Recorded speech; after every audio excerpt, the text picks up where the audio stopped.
Boa tarde, moito obrigado polo convite, é un placer disfrutar do vosso país, disfrutar do mellor café do mundo. Calquera excusa para vir a Portugal é maravillosa. E ademais a excusa con amigos, con Juan e con Covadonga, que nos coñecemos casi desde rapaces, non? E ademais coincidimos con Juan e máis eu, coincidimos no estudio de Manolo Gallego, que de alguna forma que nos invita a disfrutar da arquitectura. Me gusta mucho empezar siempre con esta imagen. Me siento bastante identificado con esta situación. Hoy no vengo a hablar de diálogo urbano, sí de diálogo, pero más de diálogo con el territorio. Casi no he construido dentro de la ciudad, creo recordar que un edificio, 1,5. No llegué a acabar el otro edificio. En realidad no llegué a acabar ninguno de los 2 edificios que he construido en la ciudad. Lo que sí he trabajado mucho es con el territorio. Galicia es todavía más difusa que el norte de Portugal. Solo hay algunos momentos en los que esa estructura difusa se acaba concentrando en núcleos muy pequeños y de vez en cuando en pequeñas villas y accidentalmente en ciudades de tamaño pequeño. Braga es más grande que nuestras ciudades y Oporto es nuestra ciudad, es la ciudad del norte, ¿no? Me gusta empezar con esta imagen porque, de alguna forma, y así lo cuento en la presentación de la guía, tengo la sensación de estar viviendo continuamente en una trinchera. Nosotros, como arquitectos, nos imaginamos en muchas ocasiones nos imaginamos conquistando, nos imaginamos tejiendo una estructura nueva que puede transformar lo existente. Lo que ocurre es que hemos heredado una estructura maravillosa, tanto en Galicia como en el norte de Portugal, muchísimo más dañada en Galicia, con unos ataques brutales, con una maquinaria, esta maquinaria absolutamente especializada en destruir todo, una maquinaria que no atiende a ningún sentido de la lógica, una maquinaria en la cual las personas apenas tienen importancia, no tiene importancia la historia, el territorio, lo que produce el territorio da exactamente igual, no tiene límite su capacidad de destrucción. En medio de esa situación, uno de alguna forma va generando simplemente unos elementos para explicar cómo se cree o cómo yo creo que se puede llegar a intervenir en ese territorio. Para quien quiera leerlos, para quien quiera entender que esa es la forma en la cual se pueden llegar a leer las cosas que uno se encuentra. Mi ámbito es un ámbito, veis, muy pequeño, accidentalmente en compañía. En el momento que aumente mi ámbito, seré atacado. La maquinaria va a entrar muy fácilmente en mi trinchera. Esa maquinaria especializada en los últimos años, con pegatinas de la crisis y con situaciones dramáticas, y en las cuales aparece como mecanismo de destrucción, pues lógicamente lo que otros compañeros de profesión han ido realizando. A mí me afecta también lo que no he realizado. En este momento intento no solamente buscar una relación con lo que he heredado, con las maravillas que me han dejado mis abuelos, más que mis padres, e intento de alguna forma buscar solución a lo que mis hermanos, arquitectos, han llegado a generar. En esa situación, realmente pienso que hago esto, lleno de expresión visceral, de crítica radical, pero con tiza.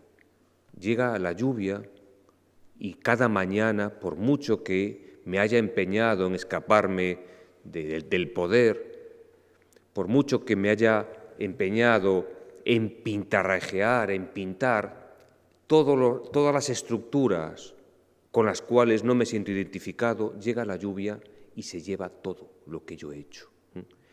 Esa es mi sensación, una sensación, por un lado, de alegría, de saber que estoy realizando lo que hago, por otro, de que no tengo los mecanismos con los cuales ni tan siquiera pueda conservar aquello que yo he realizado.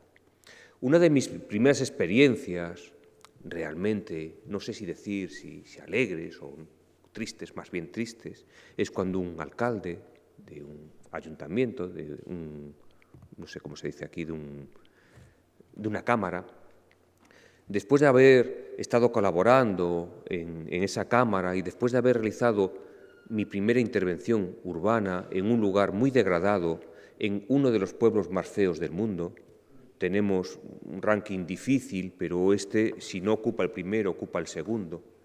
Después de hacer una pequeña plaza, simplemente con elementos para que jugasen los niños y para que iluminasen el acceso a una discoteca que había por la noche y que unos árboles simplemente diesen sombra cuando fuesen creciendo, unos árboles que fuesen lógicos con nuestra herencia, ese político que dirigía aquella cámara me recibe con alegría y me dice: he conseguido dinero para destruir lo que has hecho, para derribar lo que has hecho. Se habían gastado dinero en eliminar unos árboles, un pavimento, que simplemente el único pecado que tenía es que tenía el mismo color, y unas lámparas que el único pecado que tenían es que estaban hechas para que no las pudiesen derribar. Había conseguido el dinero para eso. Por tanto, realmente me habían borrado lo que yo había contado con tiza.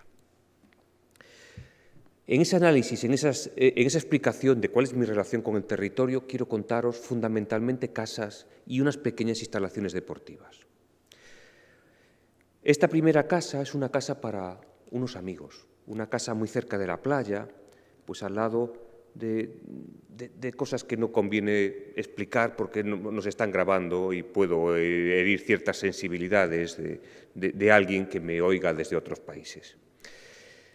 Es una casa en la que el planeamiento lo que planteaba era destruir esto que para nosotros es algo especial, tiene nombre propio, es un rueiro, es un lugar rodeado de vegetación por el cual van los animales y accidentalmente en algunas ocasiones los carros, ¿no? En el que me piden simplemente que realice una vivienda en la que consigo, por lo menos, que no derriben toda esa vegetación, que a nada estaría a puntito de que también otro político pues interviniese con unas excavadoras y llenando de pavimento todo esto. Es una casita en la cual vuelvo a establecer relaciones con el límite de las propiedades, que es algo fundamental en nuestra cultura y en la vuestra, esa relación entre lo público y lo privado, una relación que viene marcada por cosas muy duras y de vez en cuando por relaciones muy frágiles en las cuales uno puede recibir al de fuera, al que no es uno, lo puede recibir hasta el punto que lo desea, pudiendo hablar con un límite, con una puerta que te deja hablar pero no entrar, con una sombra que te permite relacionarte con el que viene pero te deja fuera, o te abre las puertas y que entras dentro, mostrándole todo lo tuyo. Una relación muy amplia, muy variada, que a pesar de la dureza que tiene nuestra arquitectura, a pesar de la dureza que tiene esta vivienda, te permite, dependiendo de cómo lo articule el propietario, establecer esa variedad de relaciones. Una relación, lógicamente, con la piedra, con las ventanas. Una casa muy elemental en la cual entras y lo primero que ves es el espacio exterior, de nuevo, a través de un muro que no sabes todavía si estás dentro o estás fuera. De los gallegos se dice que no sabemos si subimos o si bajamos y tampoco sabemos si estamos dentro o si estamos fuera. hasta que de repente la casa se abre totalmente al sur, captura la energía del sol y se abre hacia las vistas, hacia la mirada. Es una casa que va adaptándose a cada situación. Una casa que establece una relación fundamentalmente con la vegetación, con el camino y también con la luz. Otra casa aparece en la costa de Lugo, en una zona maravillosa hasta hace cierto tiempo, en la cual los indianos, los que volvían de América, construían unas viviendas absolutamente distintas. No eran las de América ni eran las de aquí. Era una situación extraña en la cual aparecían situaciones maravillosas. Desde hace poco tiempo se ha construido con una densidad brutal, sin atender a ningún tipo de lógica.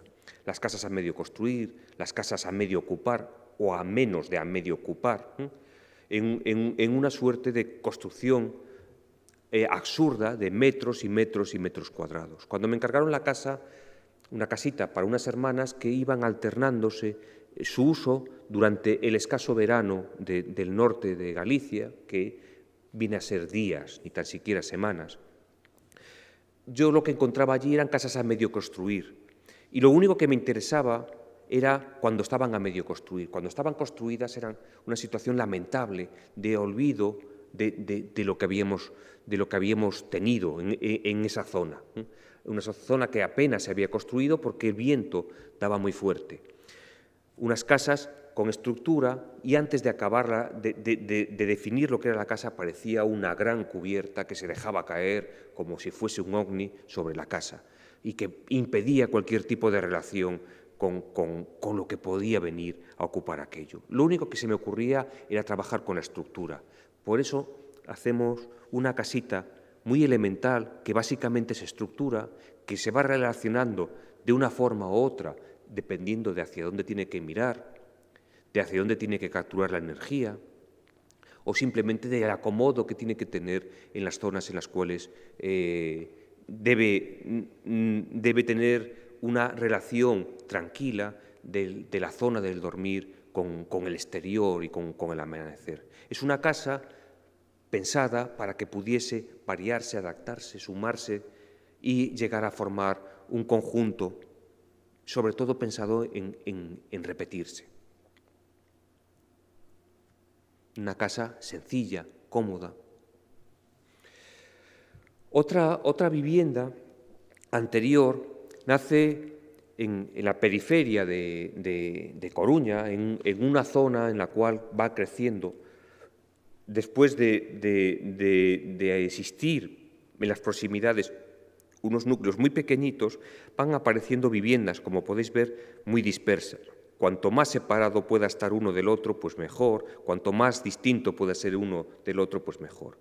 En ese lugar nos encargan una vivienda en la que todo lo que hay alrededor molesta. No puedes mirar enfrente. O sea, acabas con una situación realmente perjudicial para la vista. Lo único que podías mirar era hacia el bosque. Sale una casa absolutamente impermeable, que no quiere mirar lo que hay enfrente más que por un pequeñito hueco desde el estar. Aparece una pequeña puerta que da a un patio, pero también cerrado. Una casa impermeable hacia lo que no nos gusta. Y en cambio muy abierta, aunque aquí no lo pueda parecer, este es el mayor vidrio que podíamos conseguir y que yo creo que se puede conseguir todavía en este momento, hacia la vegetación. Ahí íbamos colocando entre patios toda la superficie del hábitat. Una casa que es una casa pequeñita, pero bueno, como contabais antes, es una casa que lo que se intenta siempre mirar a lo largo de toda la longitud, que parezca que es el doble de tamaño, ¿no? Una casa muy dura, pero en la que se trabaja con lo que se construye. Realmente lo que quiero es que todo aquello que uso se pueda ver, sin trampas, sin taparlo con cosas.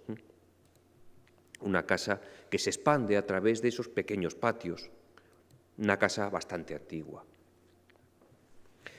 Un tiempo después de aquello, en una ría maravillosa, con este con este oleaje muy cerca de casa, ¿no?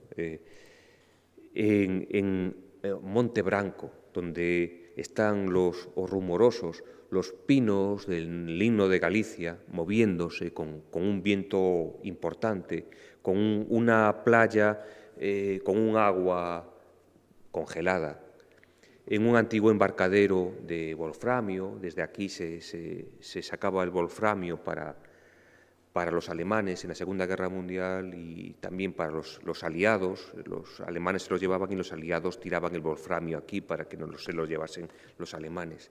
Con una construcción muy elemental, simplemente de lavar el wolframio para que se los llevasen rápidamente, quedó ahí una estructura muy pequeñita de un pequeño puerto. Este puerto y aquí un tinglado de lavado del wolframio. Ahí ganamos un concurso para la Diputación de Coruña para sustituir una pequeña cafetería que había ahí, un pequeño bar para atender a la playa. Y hacemos una construcción robusta, dura también, porque este era un lugar en el que, muy alejado de cualquier núcleo de población, en la que lo primero que nos decían es que tiene que resistir todo. Tiene que resistir estar semanas sin que llegue nadie, en que las motos pasen por encima del edificio, porque usaban para hacer trial sobre los edificios, en la que tenía que resistir absolutamente cualquier situación excepcional. Es un volumen de hormigón, solamente hormigón, en el que aparece una ventana que se dobla, un espacio exterior con unas maderas y unas barras de acero para impedir que las motos se caigan aquí dentro, y el cristal que se dobla y que se cierra con una gran contra al exterior. Curiosamente, en un determinado momento, a partir del año 97, ganamos un par de concursos para realizar construcciones deportivas sin saber cuál era el lugar en el que se iban a realizar. Y llegamos a realizar 3 piscinas cubiertas sin conocer el lugar y 17 descubiertas sin conocer el lugar. Y tenía que ser el mismo proyecto y tenía que adaptarse a lo que podíamos llegar a encontrar. Nos imaginábamos el perfil de lo que podíamos encontrar allí. En la periferia más destruida y peor construida que uno pueda imaginarse.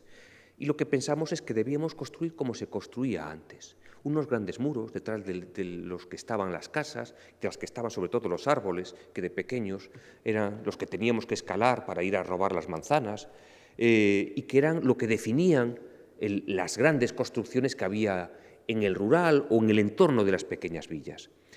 Por eso construimos unos muros sobre los que protegían las piscinas. Estas son las piscinas cubiertas, hay 3, una en Arzúa, otra en La Racha y otra en Pontedeume.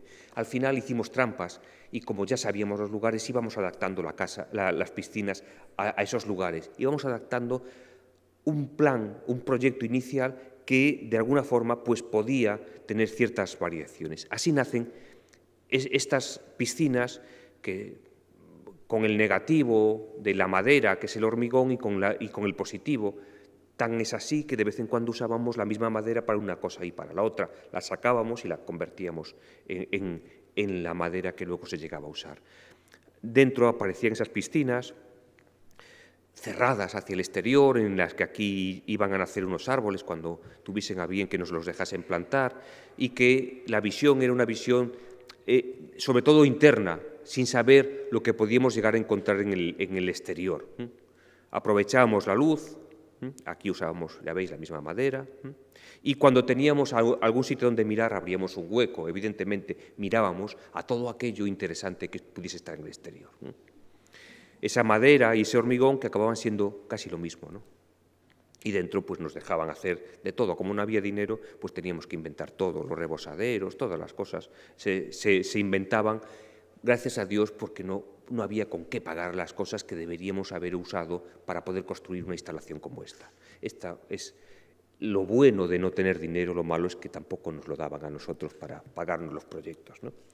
Ahí pues construíamos y nos permitía, esa ausencia de dinero nos permitía hacer una piscina que apetecía no usar, porque cuando el agua no se movía, pues ocurría esto, que parecía que podías pisar, parecía un espejo. Y cuando se movía, pues ocurría esto, que el agua se pasaba por encima y se colaba entre las maderas, y teníamos unos sistemas maravillosos e hiperbaratos que permitían esto, el oleaje frente a la madera. Hemos conseguido incluso que se nade bien, es decir, esas cosas para las competiciones internacionales de natación funcionan. Algún día tendrá nuestro nombre este rebosadero, porque ya hay nadadores muy buenos en estos lugares. Y esto era al final lo que construíamos. También ganamos un concurso, asombrosamente, pensábamos que habíamos hecho tantas piscinas que pensábamos que íbamos a ganar un concurso de piscinas. Nos presentamos uno de piscinas en un polideportivo y en vez de ganar el de piscinas, ganamos un polideportivo, asombrosamente. Un polideportivo en un lugar en el que todo el pueblo cabe dentro del polideportivo. Lo bueno es que había una pendiente muy ligera y dijimos, bueno, pues vamos a aprovechar para construir lo mínimo posible. Y por lo menos los mítines políticos, aquí cabrán los de todos los pueblos. Hicimos la construcción más elemental, este es el polideportivo, intentando abaratar todo lo posible, pues lo que hacíamos era colgar la fachada de la estructura para compensar, para reducir cantos, las lógicas del que no tiene dinero, ¿no? Y que además te permite ser muchísimo más expresivo. Como no había dinero para colocar las ventanas, dejábamos que pasase el aire. Pues ya que pase el aire, pues que crezcan los árboles. Y dentro, de ese espacio que no acaba de ser ni interior ni exterior, permitía que no sudases, permitía no tener que oscurecer esta zona para no generar sombras dentro de la pista, y permitía que por aquí entrase el aire y que eliminase todo, el ruido, el sudor, todas las cosas que ocurrían aquí dentro. Eso era lo que creamos también un micromundo que al mismo tiempo nos permitía mirar a lo que había en el exterior. Subíamos por ahí, convertíamos pues, en la esencia de la estructura todas las cosas. Tan difícil es encontrarte un lugar en el que puedas mirar con una cierta normalidad que siempre todos los proyectos nos hacían, de alguna forma, generarnos un mecanismo en el que pudiésemos buscar una estructura que atenuase lo que teníamos delante. Esto es una instalación comercial o industrial de material eléctrico pues del año 99, y lo que estaba metido dentro de un polígono industrial de muy baja calidad, y lo que teníamos delante era de peor calidad. Esto es una maravilla comparado con lo que estábamos viendo, ¿no? Y ahí ahí intentamos simplemente generar una relación con el exterior atenuada, metiendo el aire aquí dentro. Todo esto es como un gran muro de aire rayado con un vidrio industrial que permite simplemente mirar con una cierta atenuación lo que hay delante, y de vez en cuando ese muro lo perforamos con estas ventanas, esta y esta que dan a las oficinas y esta que a la zona donde se exhibe lo que se vende. Y hemos montado dentro esto, un muro de aire de 1 metro, maravilloso para todos los fumadores de estas oficinas. Pueden fumar en sus oficinas sin ningún tipo de problema, y han descubierto que esto, que inicialmente era absurdo, más que por conseguir meter la niebla, la lluvia y la vegetación aquí dentro, que no da crecido, porque no cae suficiente agua, a pesar de nuestro clima, pero aquí sí entra la niebla. Es maravilloso cuando entra la niebla dentro de tu edificio, ¿no? Hasta aquí se mete, y de repente encuentras una cosa distinta, ¿no? Y ves el exterior a través de este glass. El otro proyecto, sin lugar, son estas piscinas, las descubiertas, las que hemos hecho 17. Y lo que teníamos que plantear, y con lo que ganamos el concurso, era con 2 edificios que se movían uno contra el otro. En medio pues había un caminito, y eso permitía ir adaptándose a lo que nos podíamos encontrar. Tenía además que construirse, en aquel momento, esto es del año 97, empezó en el 97, tenía que construirse con empresas muy elementales, que eran las que teníamos allí, y además que no tenían técnicos en casi nada, y los pocos que había, pues había uno. Entonces, el primer paquete fueron de 7, el segundo paquete de otras 7, y teníamos que conseguir que el electricista pudiese ir a donde le apeteciese, sin interferir con el de la estructura, con el del cerramiento, con el de la cubierta, y todo está montado para que simplemente con pequeñas reglas pudiese construirse muy fácilmente. Y pudiese llegar el de la fachada y decir, pues pongo la fachada. O venía el de las ventanas y decía, pues pongo las pocas ventanas, o pongo la instalación de fontanería, o pongo la electricidad, y nunca interfería nadie con nadie. Y así nos íbamos adaptando con esos pequeños movimientos pues, a un espacio más amplio. Aquí tenéis algunos de los ejemplos. Aquí tenéis únicamente 3 por 1, 2, 3, 4, 5, por 5, quedan 2. Que se iban adaptando a lo que nos encontrábamos. Y daban esto o esto, con pequeñas variaciones de color, de disposición, relacionándose con los árboles, adaptándose. Y así llega una casita que quería contaros. Una casita que es una suerte. Las otras casas que habéis estado viendo estaban fotografiadas normalmente por un mismo fotógrafo. Una revista iba fotografiando mis viviendas y normalmente coincidía que el fotógrafo venía a realizar las fotografías de una casa que había realizado y las de otro arquitecto, que eran básicamente como 4 veces el tamaño de mis viviendas, y los honorarios más o menos equivalían al valor de construcción de mis viviendas. Esa era la relación. Siempre fotografiaba antes las otras y luego las mías. Y venía muy enfadado, siempre.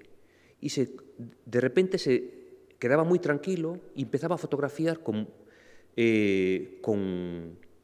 mucha pasión mis viviendas, con una pasión que me sorprendía. Llegaba a la revista pidiendo escribir sobre mis casas y diciéndole siempre lo maravillosas que eran y que no sabía incluso si realmente era capaz de transmitir a través de sus fotografías, las que habéis visto, lo que allí había. Yo estaba encantado, lógicamente, pero más encantado cuando un día me llama y me dice, Carlos, he comprado un palleiro, un sequeiro y una eira. Me imagino que más o menos aquí se llaman igual. Lo único es que nuestro sequeiro es más pequeño que el vuestro y es para las castañas, nuestro palleiro es para la paja y la eira sí la tenéis exactamente igual. Se había comprado las 3 cosas. Dice, tengo muy poco dinero y quiero que me hagas una pequeña casa. Te llamo porque tengo poco dinero, porque sé que si tuviese mucho dinero no sabrías qué hacer y te generaría un problema. Y la he comprado en Ocaurel, un lugar maravilloso al que tenéis que ir. Es como la Edad Media atrapada y no ha pasado el tiempo. No ha pasado el tiempo porque no ha habido carreteras. Ahora están llegando el tiempo. Pero todavía no ha llegado el teléfono, con lo cual aún hay tiempo para ir a ver el Caurel. Tardas bastante tiempo y te metes en el Caurel poco a poco con esta niebla. Estas fotografías me tiene que perdonar el propietario, estas primeras no son de él, son de otro fotógrafo, son de un amigo que además me iba acompañando en los viajes a cambio de comida. Nos hemos hecho expertos en arquitectura y en comida. Yo le aportaba conocimientos de arquitectura y el de comida. La verdad que no muchos me aportaba de comida porque el que construía la casa era el carpintero y era el que nos ponía la comida. Era un maravilloso carpintero y hacía la mejor comida que nos podíamos imaginar. Y entonces él iba fotografiando y dando esta pauta de atrapar el tiempo que nos permitía esta casa, que luego veréis en un vídeo al final.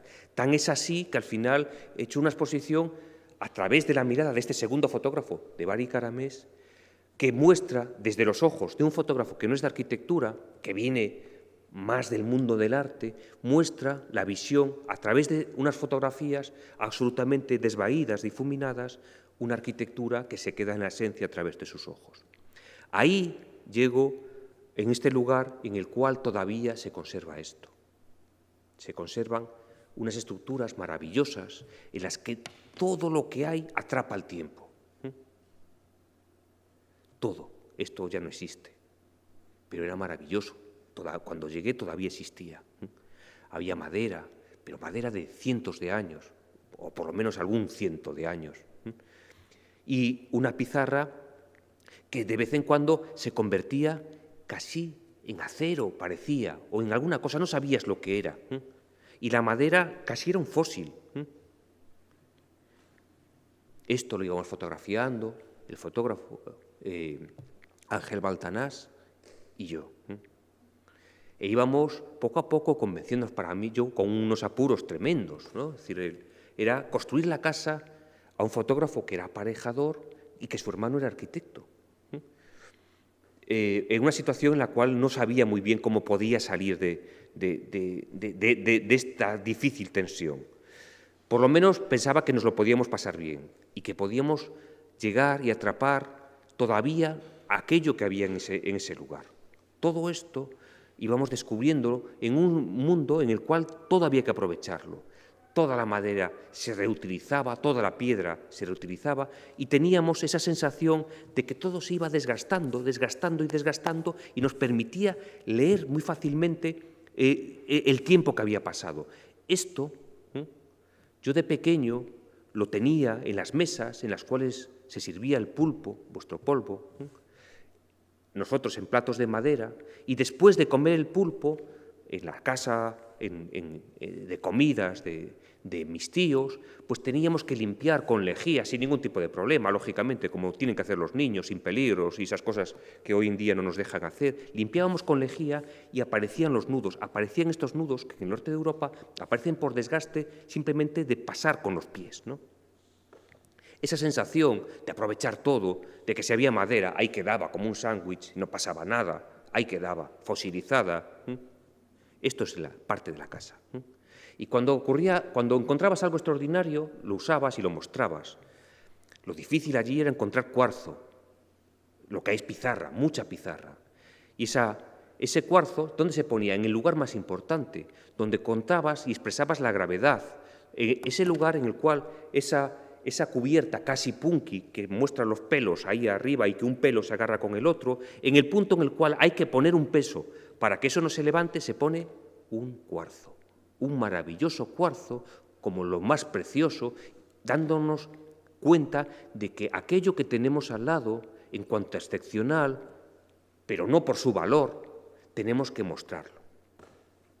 Ahí nos encontrábamos con esa pizarra que retenía el tiempo, maravilloso, que me dolía cada vez que nuestros políticos daban dinero para limpiar la piedra y para limpiar las pizarras.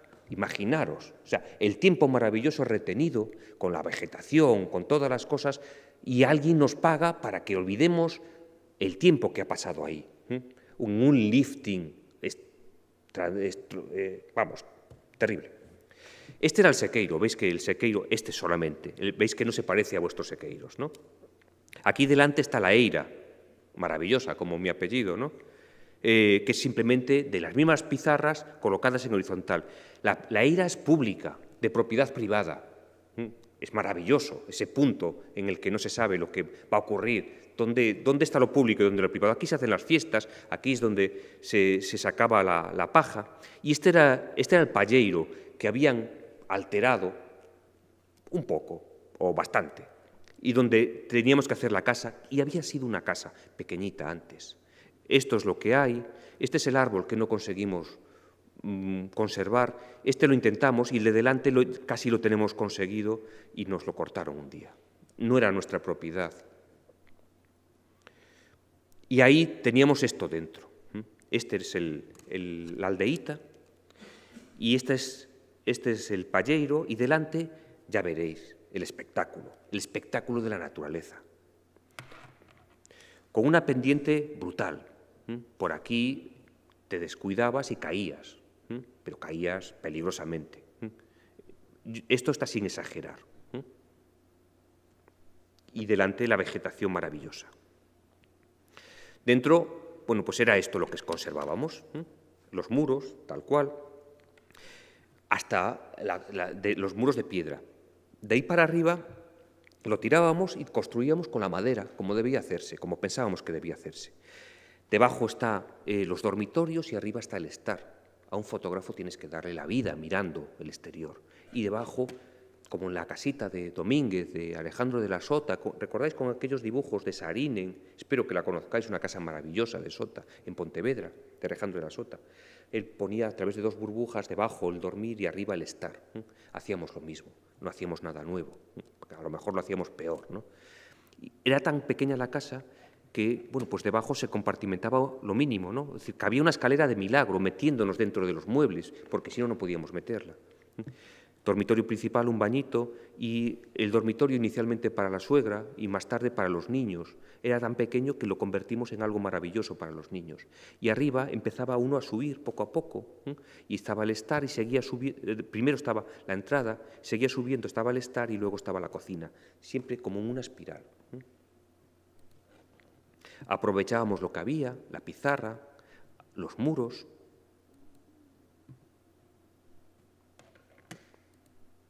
Y encima colocábamos una estructura de madera para, desde dentro, ver el paisaje. Una estructura de madera hecha con absoluta precisión, no sobraba nada. Como soy bastante inconsciente, mientras que se estaba construyendo, pues lógicamente iba a ver cómo estaba. Movíamos la estructura, que ahora veréis, se movía así y vibraba toda la estructura, ¿no?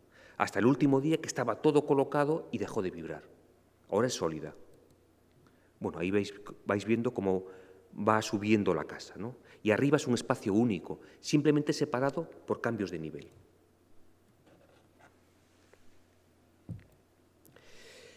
Tuvimos la suerte de que la naturaleza, o nosotros, llegamos a un acuerdo.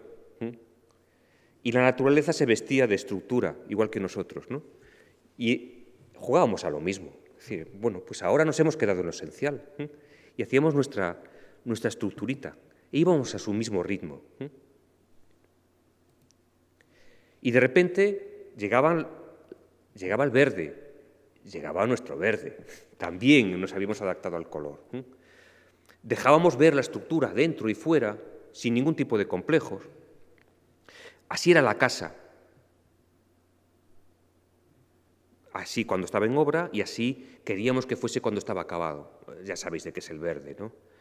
Queríamos que fuese este verde para contar de verdad los materiales con los que trabajábamos. Les pareció un poco arriesgado y pensaban que la luz reflejada del exterior hacía que todo fuese demasiado verde, que no lo era, y también pensaban que se iba a deteriorar de forma distinta entre unas zonas y otras. Bueno, al final tuvimos que llegar a un acuerdo y la casa dejó de ser verde.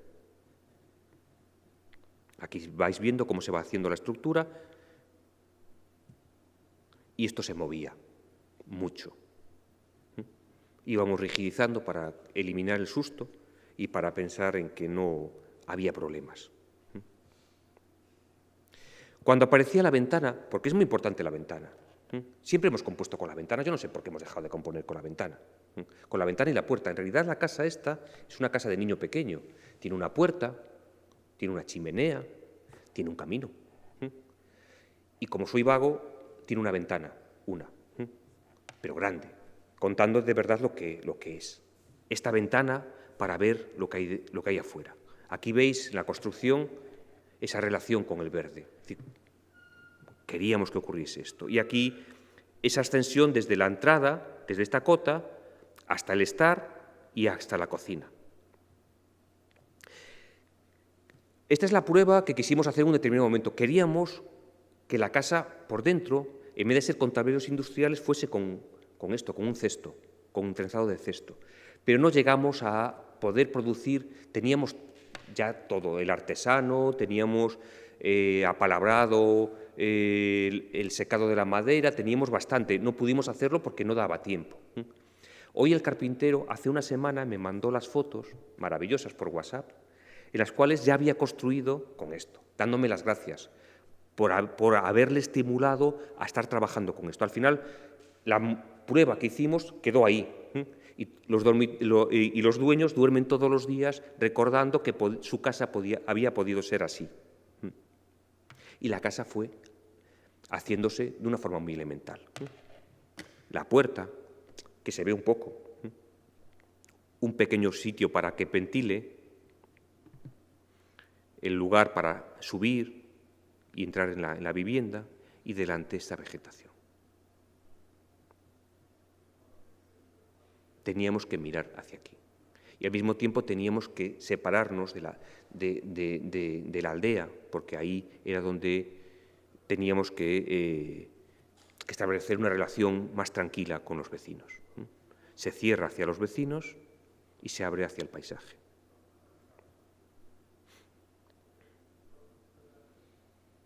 La chimenea y la ventana. Esta estructura, desde la cocina, es para tamizar la visión del exterior, y esta es la misma estructura del resto de la casa, y esta se refuerza simplemente colocando esto, un pequeñito dintel, conseguimos que esto sea una viga. Es decir, se ve muy claramente cómo funciona la estructura. La ventana. ¿Qué hicimos? Esa ventana, pues es la ventana del estar, la ventana de la cocina y la ventana de ese pequeño dormitorio, aquí debajo de esa línea de la madera. Aquí veis la puerta y esa pequeña ventilación para cruzar el aire. Y esto es a donde se mira. Esto es la ventana.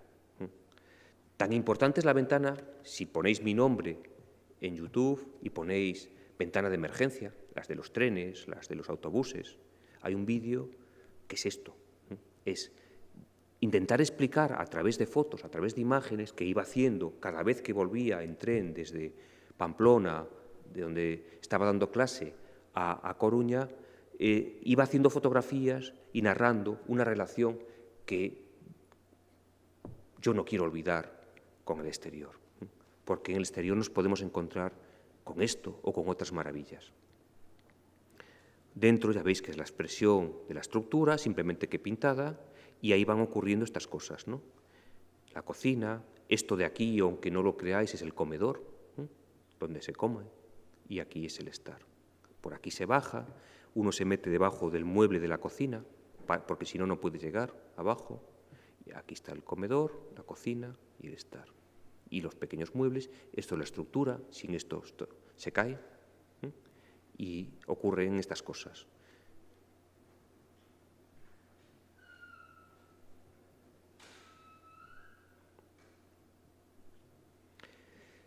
Hubo un día en que la propietaria, esta es la propietaria, de forma no sé cómo, descubro que su perfil de Facebook es este. Era maravilloso. O sea, se incorporaba más la casa que ella en su perfil de Facebook. Es decir, se sentía totalmente identificada con la casa. Un día bonito, ¿no? Y ahí dentro van ocurriendo estas cosas, ¿no? Estas relaciones en las cuales uno está arriba, otro está abajo, y de repente parece que somos gigantes y pequeños, y no es así, ¿no? Y todo es la expresión tranquila del material, como podéis ver, que va cambiando con el tiempo. Cada vez se va haciendo más gris, poco a poco.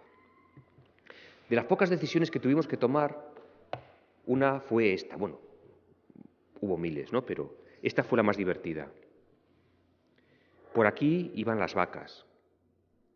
Y encontraban las vacas que había un obstáculo que era simplemente el de bajar el agua. Esto no es un capricho, es un acuerdo entre las vacas y cómo bajar el agua. Me parecía la cosa más maravillosa, ¿no? Es decir, las cosas no suceden porque sí, suceden porque llegas a acuerdos de las cosas más inesperadas. En este caso, un acuerdo maravilloso. Las vacas no opinaban, pero me decían muy claramente por dónde giraban. Y por eso hemos hecho esto, ¿no? Lo bueno es ver que la casa se ha ido integrando. Y la fiesta está aquí. Y por la mañana, en el único espacio de privacidad, porque no hay terreno privado más que este pequeñito, los vecinos invaden la poca privacidad que tiene la casa y celebran la fiesta aquí, despertándolos. Esto es lo que va ocurriendo según vayamos enfocando. Vamos viendo cosas distintas, con precisión.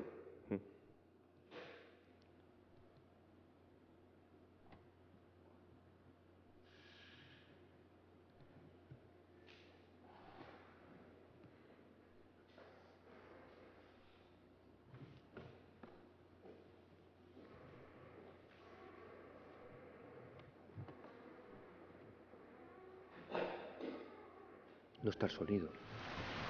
Oraslardan rahmetle akan Seyhan Irmağı. Gök gürültü, yağmurun sellerle aşkan. Adınam, memleketim, özlediğim toprağım.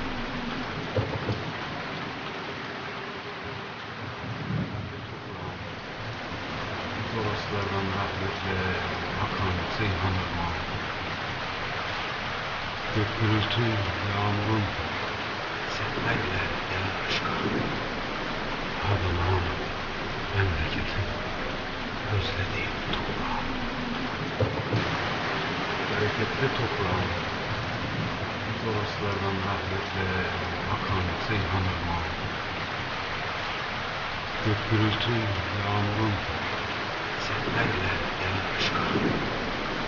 Adınam, memleketim, bereketli toprağım, Toroslardan rahmetle akan Seyhan Irmağı. Gök gürültü, yağmurun sellerle aşkan.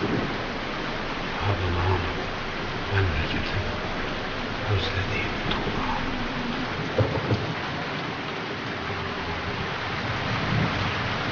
Gök gürültü, yağmurun sellerle aşkan. Adınam, memleketim, özlediğim toprağım.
Muchas gracias.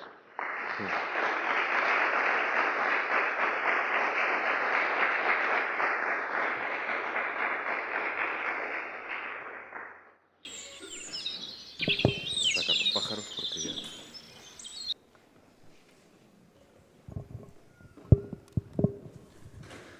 Agradeço a todas as apresentações.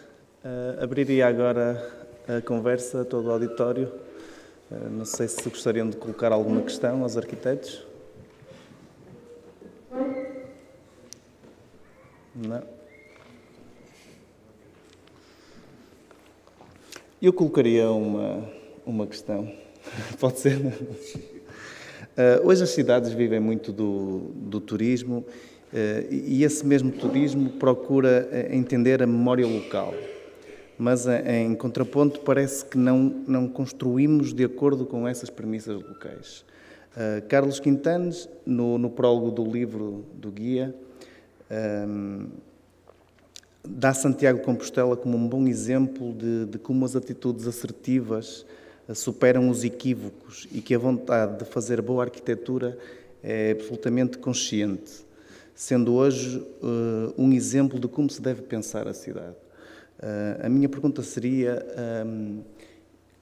quais devem ser as apostas dos municípios para que as cidades não se descaracterizem, não fiquem aniquiladas?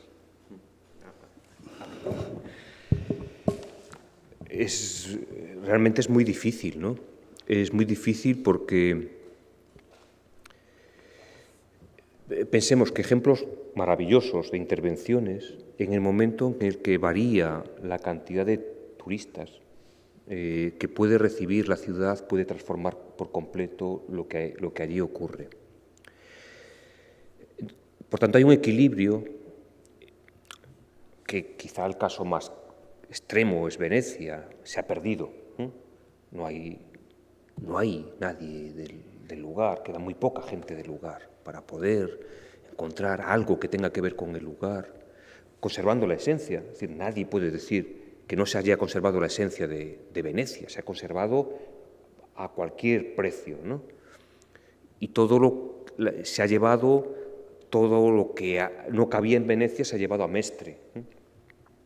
De la misma forma que en Barcelona, que podría ser un buen ejemplo de conservación de las características locales, con altibajos quizá, pues ya ha visto cómo el turismo ha alterado la percepción de la ciudad, el exceso de turismo. Santiago yo creo que también es un magnífico ejemplo, pero ocurren cosas que no tienen que ver con nuestro mundo, que son estrategias extrañas, estrategias más que políticas, económicas, en las cuales la mirada se concentra en un lugar y de repente se altera por completo esa relación. En Santiago puede estar a punto de ocurrir.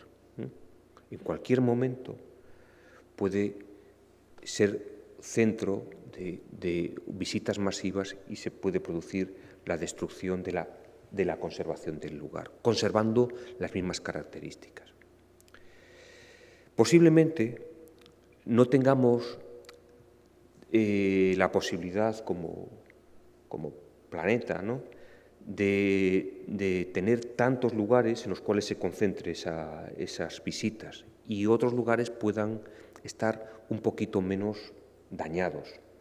Lo cierto es que no hay lugares ya sin alterar por el turismo.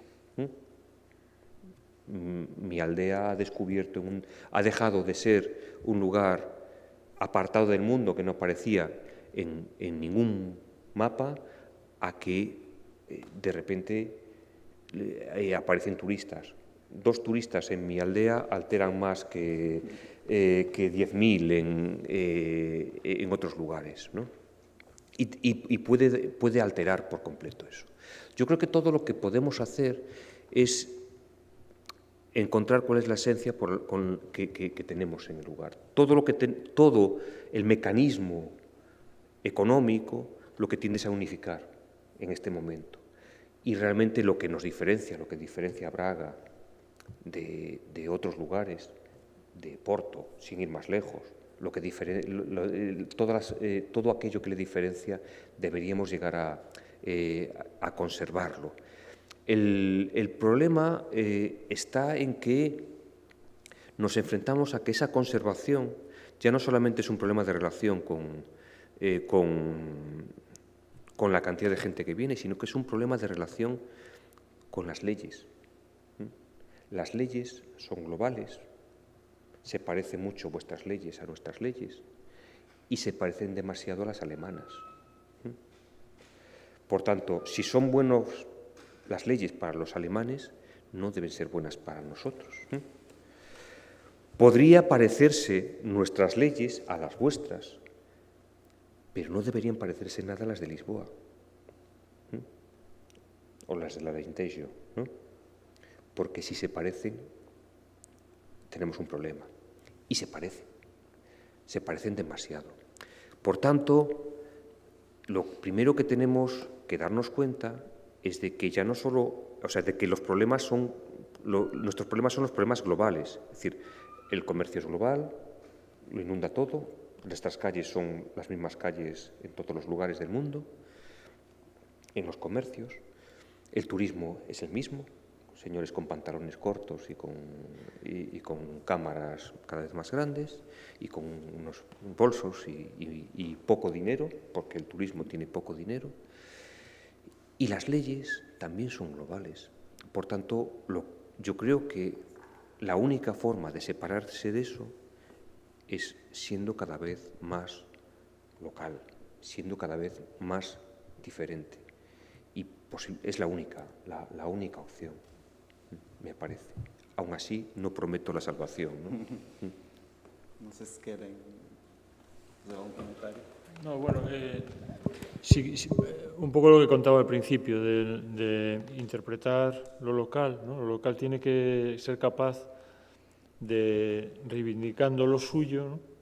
También dar ciertos grados de libertad para que lo global pueda entrar, pero también que se sepa ajustar, ¿no? Yo, en este caso del turismo, claro, nosotros somos turistas en la casa esta de Quilmes, ¿no? Pero, claro, si fuésemos otro tipo de turistas, hubiésemos estropeado aquello, ¿no? Entonces, el turista tiene que captar que hay unas reglas de juego de lo local que tienes que aceptar. Y los locales tienen que saber vender eso como parte de una experiencia general de turismo. No lo sé, es un debate importante, pero me parece que eso debería ser interesante de cara a promocionar hoy nuestras ciudades, ¿no? Sí. Não sei se querem colocar alguma questão. Não. Pronto, só para terminar, nesta era de globalização, então, as linguagens arquitetónicas parecem um pouco semelhantes por todo lado, não é? Um edifício parece que estar em França ou estar noutro país é igual, que não há essa tendência para ser local na construção. Deveremos combater sempre esse tema geral, esse tema global, ou deveremos assumir as referências locais y assumir o verdadeiro local como... ¿Me toca? No, para todos. A ver, yo creo que la ciudad resiste mejor lo global. Es más fácil. Todas las ciudades tienen un poco de Francia, ¿no? De París. El mejor ejemplo es Buenos Aires, que Buenos Aires es Madrid, es Barcelona, es París, son muchos sitios, dependiendo de cómo te muevas, ¿no? La ciudad tiene esa capacidad de poder asumir referencias lejanas y que al final acabamos admitiendo casi como propias, porque explican un momento, normalmente un momento además con más retraso, ¿no? Llega lo que sucedía en París, pero llega con 50 años de retraso. Eso es maravilloso y además alterado. Pero lo rural no lo admite. Lo rural es difícil o tiene que pasar mucho tiempo.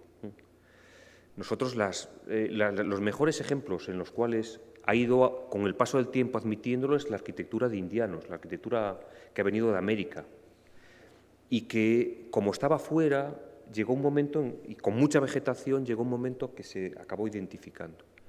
Pero es mucho más difícil que lo rural pueda afectar lo que venga de otros lugares. Yo creo que la arquitectura, yo quiero verla muy distinta. Yo sé que esto ocurre aquí, sé que estoy en Portugal. Y la arquitectura aquella que parece que está en otros lugares quizá no sea la mejor. Entiendo mejor cuando está dentro de la ciudad, porque puede ir atando cosas que allí haya sucedido y puede tener toda la explicación del mundo. Pero yo creo que hay matices que nos diferencian. Estamos al lado y si nos ponemos a hacer un resumen de las cosas que nos diferencian de un lado al otro de la frontera y que vienen teniendo una formación parecida en las universidades, es distinta, hemos tenido cosas muy distintas y en muchas ocasiones tienen nombres propios. Y es maravilloso, sobre todo porque aquí tenéis nombres propios muy bondadosos, ¿no? Desde nuestro punto de vista, ¿no? Que han conseguido hacer que esto sea una obra colectiva en lo que nosotros percibimos. Luego nos diréis, es que no es así y tal. Comparado con nuestro mundo es más... pasada la frontera se ha fomentado más la diferencia. Ha habido una pelea por ser distinto. Y esa pelea por ser distinto es una pelea absurda. No lleva a ningún sitio, ¿no? Es decir, carece de sentido. Y en cambio yo creo que aquí la sensación es que se ha sabido hacer mejor. Y hay muchos ejemplos que no es cuestión de hablarlos aquí, un poco en los que eso se ha ido demostrando. Pero yo abogo, de alguna forma, por pequeños matices que vayan variando por completo la identidad de cada zona. Y yo creo que aquí sois mucho más conscientes que en otros lugares, ¿no? Aquí casi podéis definir límites en los que suceden cosas, ¿no?, distintas, de un lado a otro. Quizá en España eso sea más difícil de precisar, más ambiguo, pero bueno, aquí eso es más claro. Entonces, no sé, me parecía que por ahí un poco puede hacer la explicación. Fernando. Eu diria, esta questão do local global, eu acho que é a questão do debate atual, muito do debate atual da arquitetura, sobretudo o global, muitas vezes prende-se com questões abstratas, serve para aqui, para qualquer lugar, enquanto que o local tem muito a ver com coisas concretas, tem a ver com a pedra, tem a ver com o passar do tempo. Aliás, a gente retoma ciclicamente estes debates, acho eu. Se nós pensarmos um pouco em termos da história, quase que este debate o estamos a repetir em determinado momento com o movimento internacional, que é uma referência. Pretendia-se fazer uma arquitetura que fosse uma arquitetura global, serviço a qualquer lugar. E tinha como características de ter uma linguagem, num certo sentido, muito abstrata. Muito feito por pontos facilmente identificáveis e que supostamente serviriam a qualquer lugar. E logo no movimento seguinte houve a crítica e fundamentou-se uma arquitetura muito mais concreta, muito mais ligada aos locais e, portanto, com a ligação aos materiais, com a ligação a um certo fazer arquitetura, uma certa cultura local. Eu acho que, não sei qual vai ser o sentido do debate que vamos continuar no futuro, mas penso que vai-se continuar a poder, digamos, pensar local, pensar, no certo sentido, pensar global, mas tem que sempre agir local. Acho que isso é fundamental para a arquitetura tem alguma coisa a ver com a vida das pessoas, porque senão é totalmente abstrata e não tem nada de concreto e não tem nada a ver com as realidades locais. Acho que isso é esta questão fundamental. Este debate está presente. Eu não sei qual vai ser o desenlace deste assunto. Mas faz-me alguma impressão estas imagens, puras imagens, que servem a qualquer lugar e que podem ser pousadas, vamos dizer assim, tanto aqui como ali, de forma totalmente indiferente. E acho que a produção hoje de referência, uma certa produção de referência na arquitetura, é feita dessa forma, com os arquitetos estrelas e, portanto, não sei se isso não nos estará a conduzir em certo momento a um impasse, que será um impasse definitivo. E depois o que vem a seguir, não sei exatamente o que é que será.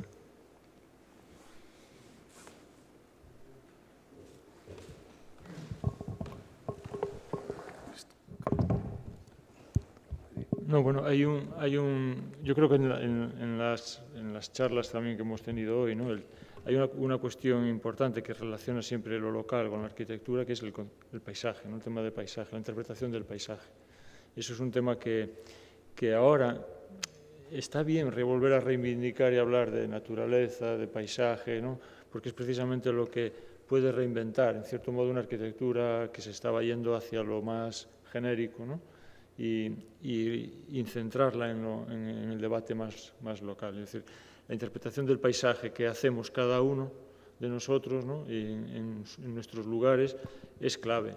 Y eso se nota mucho en la arquitectura cuando la arquitectura se descontextualiza, ¿no? Y no tienen en cuenta el paisaje, es cuando quizá pierda ese interés y sirva para estar en cualquier sitio. Es decir, interpretemos el paisaje, pero no solo el paisaje natural, sino el paisaje urbano, ¿no? Y con ese valor seguramente la arquitectura gane, ¿no? Antes decía Carlos de Galicia. Claro, Galicia, yo creo que en Portugal también tenemos un hábitat, un paisaje como muy diversificado, muy fragmentado, ¿no? Entonces la arquitectura tiene que tener esa riqueza de lo fragmentado y diversificado, porque no funciona una cosa que esté igual, ¿no? Porque el lugar te imposibilita esa arquitectura genérica, ¿no? Y si es verdad que el arquitecto que no vea eso, yo creo que es un arquitecto que no va a tener profundidad, ¿no? Necesitamos que los arquitectos sigamos teniendo esa profundidad y volvemos otra vez al pasado a recuperar sí que esa profundidad del paisaje y reivindicarla. Es que hay que volver a eso, si no nos va a pasar con volver a tener un paisaje genérico, una arquitectura que sirve para cualquier cosa en cualquier sitio y no nos lleva a ningún lado, ¿no? Creo que es un valor que hay que ahora seguir insistiendo. Por supuesto, cada uno con su impronta particular, cada uno de nosotros somos diferentes y eso también es importante, la impronta de cada arquitecto en la obra, ¿no? Não sei se não houver nenhuma questão, eu terminava então esta primeira edição da GIA em Braga. Agradecia-me a todos os arquitetos, aos presentes, às entidades envolvidas, aos comissários e a todos os que de alguma forma ajudaram a que estas jornadas fossem uma realidade. Aproveitava para informar que a próxima edição será em Viseu. Boa noite a todos, muito obrigado, muitas graças.